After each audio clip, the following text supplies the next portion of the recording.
നടി ആക്രമിക്കപ്പെട്ട കേസിൽ വിധി ഇന്ന് 8 വർഷത്തെ നിയമ പോരാട്ടത്തിനൊടുവിലാണ് എറണാകുളം പ്രിൻസിപ്പൽ സെഷൻസ് കോടതി ഇന്ന് ആ വിധി പറയുന്നത്.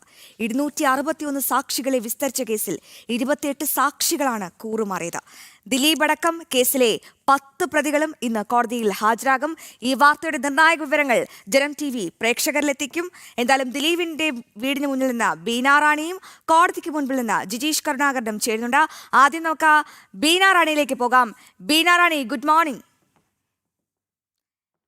ബീന, കേരളം കാതോർത്തിരിക്കുന്ന വിധിയാണ് 2017 ഫെബ്രുവരി 17. നമ്മൾ ആരും മറക്കാൻ ഇടയില്ല ബീന. അത്രത്തോളം വേദനിപ്പിച്ചൊരു വാർത്ത നമ്മെ തേടിയെത്തുന്നു. എന്തായാലും ആ അതിജീവിത 8 വർഷം നന്നായി പോരാടി, അതിന്റെ ഫലമായി ഇന്ന് വിധി വരാനിരിക്കുകയാണ്. എന്തായാലും ഈ വിധി വരാനിരിക്കുന്ന ഈ വേളയിൽ നമുക്കൊന്ന് റിവൈൻഡ് അടിക്കണം.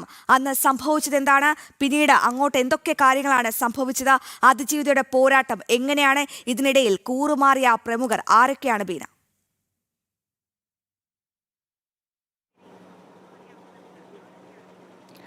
അശ്വതി, തീർച്ചയായും 2017 ഫെബ്രുവരി 18 പ്രഭാതത്തിലേക്ക് കേരള ജനത എത്തുന്നത് ഒരു അതിക്രൂരമായ വാർത്ത കേട്ടുകൊണ്ടാണ്. 2017 ഫെബ്രുവരി 17 രാത്രി വളരെ പ്രശസ്തയായ ഒരു, മറ്റു ഭാഷകളിലടക്കം മലയാളത്തിലും വളരെ പ്രശസ്തയായ ഒരു നടി ആക്രമിക്കപ്പെടുന്നു. രാത്രിയിൽ തൃശ്ശൂരിൽ നിന്ന് എറണാകുളത്തേക്ക്, അതായത് ഷൂട്ടിങ്ങിന് ശേഷം തൃശ്ശൂരിൽ നിന്ന് എറണാകുളത്തേക്ക് വരുന്ന വഴി ആണ് നഗരമധ്യത്തിൽ വെച്ച് നടി ആക്രമിക്കപ്പെടുന്നത്.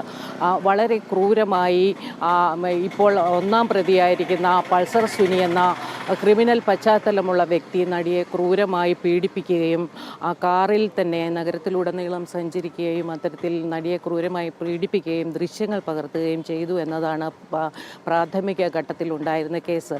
നടി എന്തായാലും ഇത്തരത്തിലൊരു ക്രൂരമായ പീഡനത്തിനിരയായ ശേഷം ആദ്യം എത്തുന്നത് സംവിധായകൻ ലാലിൻ്റെ വീട്ടിലേക്കാണ്.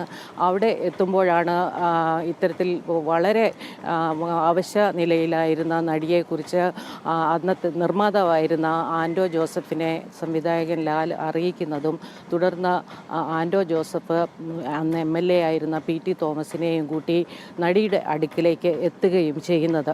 തുടർന്നാണ് ലോകം ഇത്തരത്തിൽ വലിയ ഒരു ക്രൂരതയ്ക്ക് ഈ നടി വിധേയയാകേണ്ടി വന്നു എന്നറിയുന്നത്. ഇതിൽ പ്രധാനമായും നമ്മൾക്ക് ചൂണ്ടിക്കാണിക്കാനുള്ളത് ഈ ഒരു ക്രൂരതയെക്കുറിച്ച് പരാതി നൽകാൻ ഈ പെൺകുട്ടി തയ്യാറായി എന്നുള്ളതാണ്.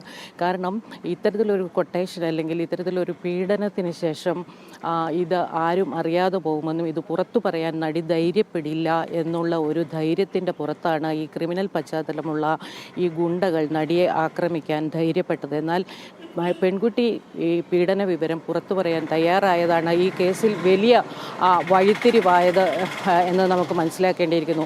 എന്തായാലും പിന്നീട് നടന്നതെല്ലാം തന്നെ ചരിത്രമാണ്. ആദ്യത്തെ ദിവസം തന്നെ ഈ വണ്ടി ഓടിച്ചിരുന്ന മാർട്ടിൻ അറസ്റ്റിലാവുകയും പിന്നീട് വലിയ നാടകീയ രംഗങ്ങൾക്കൊടുവിൽ പൾസർ സുനിയെ പോലീസ് കീഴ്പ്പെടുത്തുകയും കേസിൻ്റെ വിചാരണ ആരംഭിക്കുകയും ചെയ്തത്. ആദ്യഘട്ടത്തിൽ ഈ സംഭവത്തിന് പിന്നിൽ ഒരു ഗൂഢാലോചനയുണ്ടെന്ന് വെളിപ്പെടുത്തുന്നത് നടൻ ദിലീപിൻ്റെ ആദ്യ ഭാര്യ മഞ്ജു വാര്യർ തന്നെയാണ്. ഈ സംഭവവുമായി ബന്ധപ്പെട്ട് കൊച്ചിയിൽ നടന്ന താരസംഘടന അമ്മയുടെ ഒരു കൂട്ടായ്മയിലാണ് മഞ്ജു വാര്യർ ഇത്തരത്തിലൊരു സംശയം മുന്നോട്ട് വെക്കുന്നത്. അതിനു മുൻപ് തന്നെ ദിലീപ് ഇതിന് പിന്നിലുണ്ടാകുമെന്ന രീതിയിലുള്ള പ്രചരണങ്ങൾ വലിയ തോതിലുണ്ടായിരുന്നു.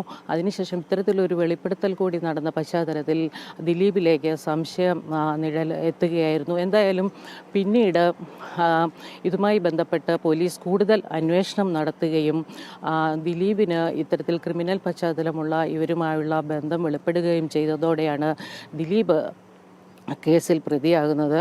ദിലീപ് ഇപ്പോൾ കേസിൽ 8-ാം പ്രതിയാണ്. 10 പ്രതികളാണ് നിലവിൽ കേസിലുള്ളത്. അതിൽ 10 പേരും ഇപ്പോൾ ജാമ്യത്തിലാണ്. ഇവരെല്ലാവരും തന്നെ ഇന്ന് കോടതിയിൽ ഹാജരാകേണ്ടതുണ്ട്. എന്തായാലും പിന്നീട് പൾസർ സുനിയുമായി ബന്ധപ്പെട്ട് കൂടുതൽ ദിലീപുമായുള്ള ബന്ധത്തെക്കുറിച്ചും മറ്റും കൂടുതൽ വിവരങ്ങൾ പുറത്തു വന്നതോടെ ദിലീപിനെതിരെയുള്ള തെളിവുകൾ കൂടുതൽ പോലീസിന് ശേഖരിക്കാനായി. എന്തായാലും ഏതാണ്ട് 8 വർഷത്തോളം നീണ്ട നിയമ പോരാട്ടമാണ് പിന്നീട് തീർച്ചയായും ബീന, നടന്നത്. ഇതിനിടെ 8 പല വർഷം നീണ്ട കാരണങ്ങൾ നിയമ പോരാട്ടത്തിന് ഇന്ന് ക്ലൈമാക്സ് ആണ് ബീന. എന്തായാലും ഇപ്പോൾ ദിലീപിന്റെ വീടിന് മുൻപിലാണല്ലോ താരം. വീട്ടിലുണ്ടോ? എപ്പോഴാകും താരം അടക്കമുള്ള ആൾക്കാർ കോടതിയിലേക്ക് എത്തുക ബീന?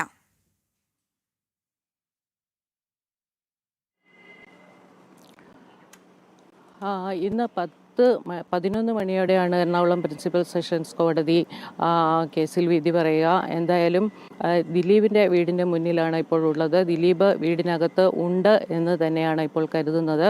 കാരണം പുറത്ത് വീടിൻ്റെ പ്രധാന വാതിൽ തുറക്കുകയോ ഗേറ്റ് തുറക്കുകയോ ഒന്നും ഉണ്ടായിട്ടില്ല. അതുകൊണ്ട് ദിലീപ് ഇതിനകത്തുണ്ടെന്നുള്ള ഒരു ധാരണയിലാണ് മാധ്യമപ്രവർത്തകരെല്ലാം തന്നെ ഇവിടെ കാത്തു നിൽക്കുന്നത്. ഏതാണ്ട് 11 മണിയോടെയാണ്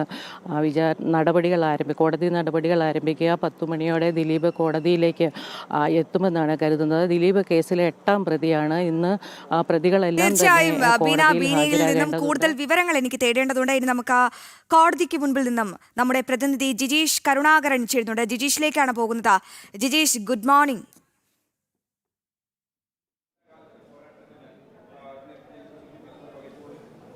യെസ്, എന്തായാലും 8 വർഷത്തെ നിയമ പോരാട്ടത്തിനൊടുവിൽ എറണാകുളം പ്രിൻസിപ്പൽ സെഷൻസ് കോടതി ഇന്ന് വിധി പറയുകയാണ്. 261 സാക്ഷികളെ വിസ്തരിച്ച കേസിൽ 28 സാക്ഷികൾ കൂറുമാറിയിട്ടും ആ അതിജീവിത ഉറച്ചു തന്നെ നിന്നു.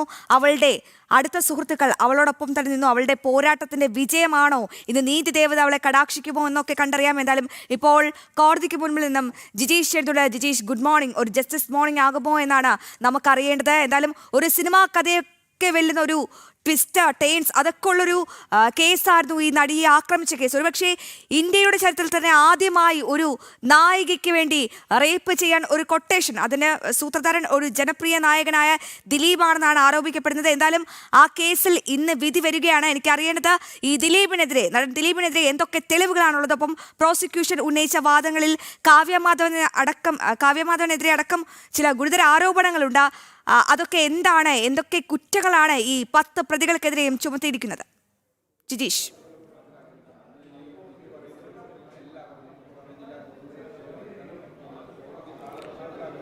അശ്വതി, ബലാത്സംഗം, ഗൂഢാലോചന, സ്ത്രീത്വത്തെ അപമാനിക്കൽ ഉൾപ്പെടെയുള്ള കുറ്റങ്ങൾ, ഗുരുതരമായ കുറ്റങ്ങൾ തന്നെയാണ് പ്രോസിക്യൂഷൻ കണ്ടെത്തിയിട്ടുള്ളത്, അന്വേഷണ സംഘം കണ്ടെത്തിയിട്ടുള്ളത്. അതെല്ലാം തന്നെ കോടതിയെ ബോധിപ്പിക്കാൻ കഴിയുന്ന കൃത്യമായ തെളിവുകൾ, അനുബന്ധമായി തന്നെയുള്ള മൊഴികളെല്ലാം തന്നെ ഹാജരാക്കാൻ പ്രോസിക്യൂഷന് കഴിഞ്ഞു എന്നത് തന്നെയാണ് ഈ കേസിൻ്റെ ഏറ്റവും നിർണായകമെന്ന് പറയുന്നത്. വിധി എന്തു തന്നെയായാലും ഏറ്റവും പ്രധാനമാണ്. കാരണം 12 മണിയോടെ ഇവിടെ ഈ കോടതിയിൽ നിന്ന്, ജില്ലാ പ്രിൻസിപ്പൽ സെഷൻസ് കോടതിയിൽ നിന്ന് ഒരു വിധി പ്രഖ്യാപനം ഉണ്ടാകും എന്ന ഒരു പ്രതീക്ഷ തന്നെയാണ് ഉള്ളത്. മറ്റ് സാങ്കേതിക പ്രശ്നങ്ങളൊന്നുമില്ല എങ്കിൽ ഉച്ചയോടുകൂടി തന്നെ ഇക്കാര്യത്തിൽ പ്രതികൾ കുറ്റക്കാരാണോ എന്നത് സംബന്ധിച്ചും പിന്നീട് വൈകാതെ ഉച്ചയ്ക്ക് ശേഷമോ മറ്റൊരു ദിവസമോ അവർക്കുള്ള ശിക്ഷാവിധിയും എല്ലാം തന്നെ പ്രഖ്യാപിക്കപ്പെടും. വളരെ നീണ്ട 8 വർഷത്തോളം നീണ്ട വിചാരണ നടപടികൾ പലപ്പോഴും പല ഘട്ടങ്ങളിലായി പല കാരണങ്ങൾ കൊണ്ട് നീണ്ടുപോയ ആ വിചാരണ നടപടികൾക്കൊടുവിലാണ് ഇപ്പോൾ അന്തിമമായി ജില്ലാ പ്രിൻസിപ്പൽ സെഷൻസ് കോടതി ഈ ഒരു അന്തിമമായ വിധി പ്രഖ്യാപനത്തിലേക്ക് പോകുന്നത്. ഇഴകീറി പരിശോധിച്ചുള്ള ഒരു വാദപ്രതിവാദങ്ങൾ തന്നെയാണ്. പലപ്പോഴും അടച്ചിട്ട മുറിയിലായിരുന്നു കോടതി നടപടികൾ നടന്നത്. അവിടെ നൽകിയിരിക്കുന്ന മൊഴികൾ, അത് മഞ്ജു വാര്യർ അടക്കമുള്ള ആളുകൾ നൽകിയിരിക്കുന്ന മൊഴികൾ എന്ന് പറയുന്നത് അത് ഏറ്റവും സുപ്രധാനമാണ്. ചില ഘട്ടങ്ങളിൽ ഏറ്റവും പ്രധാനപ്പെട്ട സാക്ഷികളാകേണ്ട ആളുകൾ, മുഖ്യപ്രതി ദിലീപുമായി ബന്ധപ്പെട്ട ആളുകൾ മൊഴി മാറ്റുന്ന ഒരു സാഹചര്യമുണ്ടായി. അങ്ങനെ മൊഴിമാറ്റവും അനുബന്ധമായി തന്നെയുള്ള കാര്യങ്ങളും എല്ലാം നടന്നതിന് ശേഷമാണ് ഈ ഒരു വിധി പ്രഖ്യാപനത്തിലേക്ക് എത്തുന്നത്. കോടതിക്ക് മുമ്പിൽ കൃത്യമായ തെളിവുകൾ ഹാജരാക്കാൻ തങ്ങൾക്ക് കഴിഞ്ഞിട്ടുണ്ട് എന്ന കാര്യം തന്നെയാണ് പ്രോസിക്യൂഷൻ ഇവിടെ ആവർത്തിച്ച് വ്യക്തമാക്കുന്ന ഒരു കാര്യമെന്ന് പറയുന്നത്. കാരണം ഇതുമായി ബന്ധപ്പെട്ടുകൊണ്ട് ശാസ്ത്രീയമായ തെളിവുകൾ അടക്കം ശേഖരിക്കാൻ അന്വേഷണ സംഘത്തെ സംബന്ധിച്ചിടത്തോളം കഴിഞ്ഞിട്ടുണ്ട്. പരിമിതമായ ഡിജിറ്റൽ 2017 ഈ സംഭവം നടക്കുന്നത് എങ്കിൽ പോലും ഏറ്റവും പ്രധാനപ്പെട്ട ഡിജിറ്റൽ അനുബന്ധ തെളിവുകൾ കൂടി ഈ കേസിൽ ശേഖരിക്കാൻ അന്വേഷണ സംഘത്തിന് കഴിഞ്ഞിരുന്നിട്ടുണ്ട്. അതെല്ലാം കോടതിയിൽ ഹാജരാക്കി വിശദമായ ഒരു വാദപ്രതിവാദങ്ങൾക്ക് ശേഷം ഈ ഒരു വിധി വരുമ്പോൾ പല ഘട്ടങ്ങളിലായി പലപ്പോഴായി മാറ്റിവെച്ചതാണ്, പല കാരണങ്ങൾ കൊണ്ട് നീണ്ടുപോയതാണ്. 2017 ഫെബ്രുവരി 17 ആ കറുത്ത രാത്രി, അത് ഓർമ്മകളിൽ, അത് അതിജീവിതയ്ക്ക് മാത്രമല്ല കേരളക്കരയാകെ ഞെട്ടിത്തെറിച്ച ആ ഒരു സംഭവം സംഭവത്തിൽ അതിജീവിതയ്ക്ക് നീതി ലഭിക്കുമോ? പ്രതികൾക്ക് എന്ത് ശിക്ഷയായിരിക്കും കോടതി കാത്തുവച്ചിരിക്കുന്നത് എന്ന കാര്യം അത് ഏറ്റവും പ്രധാനമാണ്. ഇക്കാര്യത്തിൽ പ്രോസിക്യൂഷനെ സംബന്ധിച്ചിടത്തോളം അവർ കൂടിയുണ്ട്. അതായത് ഒരു വർഷം മുൻപ് അന്തരിച്ച സംവിധായകൻ കെ ബാലചന്ദ്രകുമാർ അദ്ദേഹം ചില ഗുരുതരമായ ആരോപണങ്ങൾ നടൻ ദിലീപിനെതിരെ ഉന്നയിച്ചിരുന്നു. അത് ഈ കേസിൽ നിർണായകമാണ്. അതിന്റെ പേരിൽ പുതിയൊരു കേസ് രജിസ്റ്റർ ചെയ്തൊരു സാഹചര്യം ഉണ്ടായി. അതായത് ഈ പെൺകുട്ടിയെ അല്ലെങ്കിൽ ഈ അതിജീവിതയെ ആക്രമിച്ച ദൃശ്യങ്ങൾ നടൻ ദിലീപ് തന്റെ വീട്ടിലിരുന്ന് ഐപാഡിൽ ഈ ദൃശ്യങ്ങൾ കണ്ടു എന്നതടക്കം സായ് ശങ്കർ എന്നുള്ളൊരു ഹാക്കർ ഈ ദൃശ്യങ്ങൾ നശിപ്പിച്ചു കളഞ്ഞെന്നടക്കം ഗുരുതരമായ ആരോപണങ്ങൾ കെ ബാലചന്ദ്രകുമാർ അന്വേഷണ സംഘത്തിന് മൊഴി നൽകിയിരുന്നു. ഇതിന്റെ പേരിൽ പുതിയൊരു കേസെടുക്കുന്നു. എന്തായാലും അദ്ദേഹത്തിന്റെ വിയോഗം അതൊരു തിരിച്ചടിയാകാനുള്ള സാധ്യത കൂടി അവിടെ നിലനിൽക്കുന്നുണ്ടോ ജിജീഷ്? കാരണം പ്രധാനപ്പെട്ട ഒരു സാക്ഷിയായിരുന്നല്ലോ, പ്രധാനപ്പെട്ട ഒരു വിവരം കൂടിയാണല്ലോ അദ്ദേഹം നൽകിയത്. അപ്പോൾ അതിജീവിതയെ അതെങ്ങനെ ബാധിക്കും?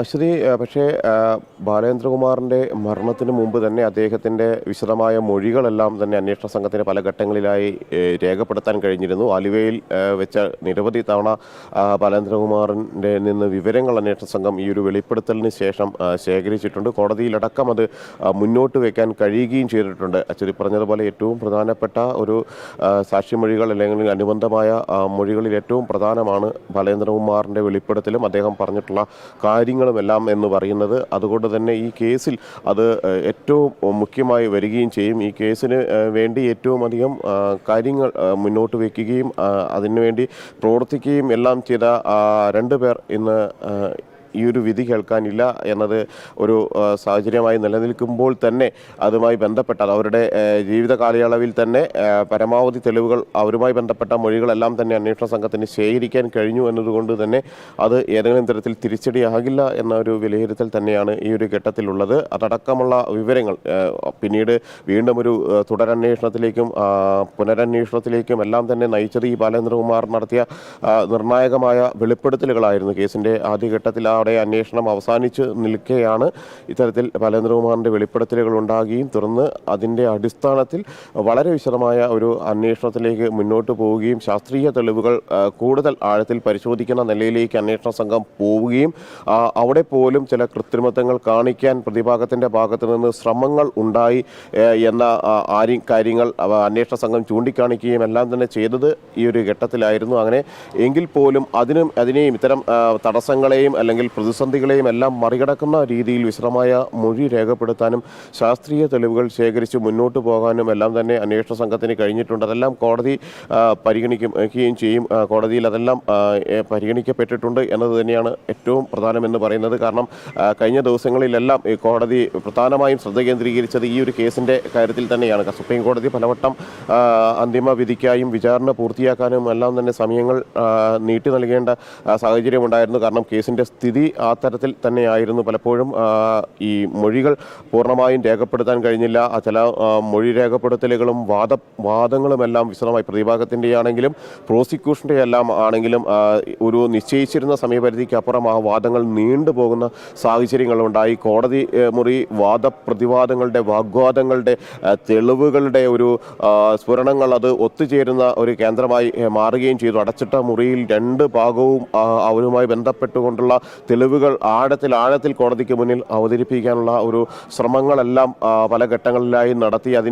അതെല്ലാം പരിശോധിച്ചുകൊണ്ട് ഒരു വിധി ഇന്ന് പ്രഖ്യാപിക്കപ്പെടുമ്പോൾ അത് തന്നെ നേരത്തെ മറ്റു കേസുകളുടെ ബാഹുല്യം എല്ലാം തന്നെയായിരുന്നു കോടതിയെ ഈ കേസ് നീണ്ടുപോകുന്നതിന് ഒരു കാരണമായിട്ടുള്ളത് എങ്കിൽ അതിനെല്ലാം മറികടന്നുകൊണ്ട് 8 വർഷത്തിന് ശേഷം ഇക്കാര്യത്തിൽ ഒരു വിധി ഉണ്ടാകുന്നു. 2017 ഫെബ്രുവരി 17 നടന്ന സമാനതകളില്ലാത്ത ഒരു അതിക്രമത്തിൻ്റെ കേസിൽ അതിജീവിതയ്ക്ക് എന്തായിരിക്കും അക്കാര്യത്തിൽ നീതി ലഭിക്കുമോ? അവർ ചൂണ്ടിക്കാണിച്ചിരിക്കുന്ന ആളുകൾ, അവർ വിരൽ ചൂണ്ടിയിരിക്കുന്ന പ്രതിഭാഗം, അവർക്ക് ലഭിക്കാൻ പോകുന്ന ശിക്ഷകൾ എന്തായിരിക്കും എന്നത് തന്നെയാണ് കേരളം കാത്തിരിക്കുന്ന ഒരു വിധി എന്ന് പറയുന്നത്. അതുതന്നെയാണ് ഈ നടിയെ ആക്രമിച്ച കേസുമായി ബന്ധപ്പെട്ട വിധിക്ക് ഏറ്റവും പ്രാമുഖ്യം വരികയും ചെയ്യുന്നത്. അശ്വതി, തീർച്ചയായും ജിജീഷ്, എന്തായാലും 3215 ദിവസങ്ങൾ നീണ്ട ആ നിയമ പോരാട്ടം അതിജീവിത അടിപതറിയില്ല. അവൾ ഉറച്ചു തന്നെ നിന്നു, അവൾ പോരാടി. ഇന്ന് ആ നീതി ദേവത അവളുടെ വിധി പറയും.